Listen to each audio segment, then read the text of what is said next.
Ассаляму алейкум достар, сіздермен Айгүл Жасан, менің каналыма қош келдіңіздер. Бүгін сіздерге өте жұмсақ, дәмді, сүзбе қосылған бөлкелерін жасалу жолымен бөлісемін. Менімен бірге болыңыздар. Алдымен ыдысымызға жылы су, оның үстіне жылы сүт және де бір жұмыртқаны қосамыз. Оның үстіне шекер және де одан кейін өсімдік майын. Одан кейін құрғақ ашытқыны, яғни дрожжды қосып, барлығын жақсылап араластырып аламыз. Барлығын жақсылап араластырып болғаннан кейін үстіне ерітілген сары майды құямыз. Одан кейін үстіне електен өткізіп ұнды қосамыз. Ұнды бірден емес 2-3 бөлікке бөліп қосамыз. Бізде жұмсақ тесто дайын болу керек, оның бетін жауып жылы жерге көтерілгенше қоямыз.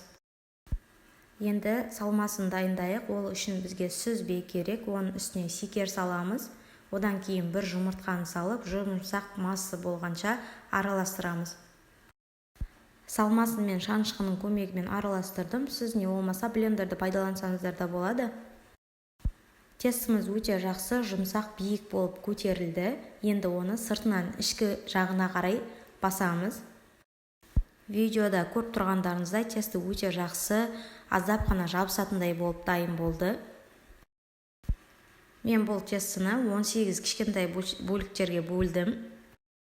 Сіз өзіңіздің қалауыңызға қарай, қандай үлкен не болмаса кішкентай бөлкені дайындайтын болсаңыздар, соған қарай бөлесіздер.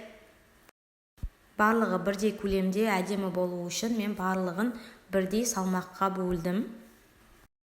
Менде 65 граммнан 18 бөлкеннан шықты.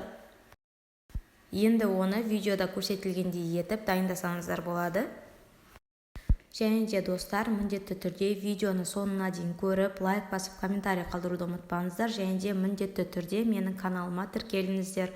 Сол кезде мен салған видеоларым ең алғашқы болып сіздерге көрінетін болады. Және де бұдан басқа менің каналымнан әртүрлі пирогтардың, торттардың, басқа да дәмді тағамдардың жасалу жолын көре аласыздар.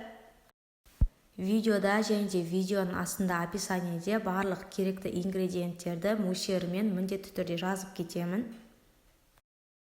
Енді дайын болған бөлкелердің бетіне жұмыртқа жағып, 180 градуста қызып тұрған пешке 25-30 минутқа піскенше, беті қызарғанша саламыз.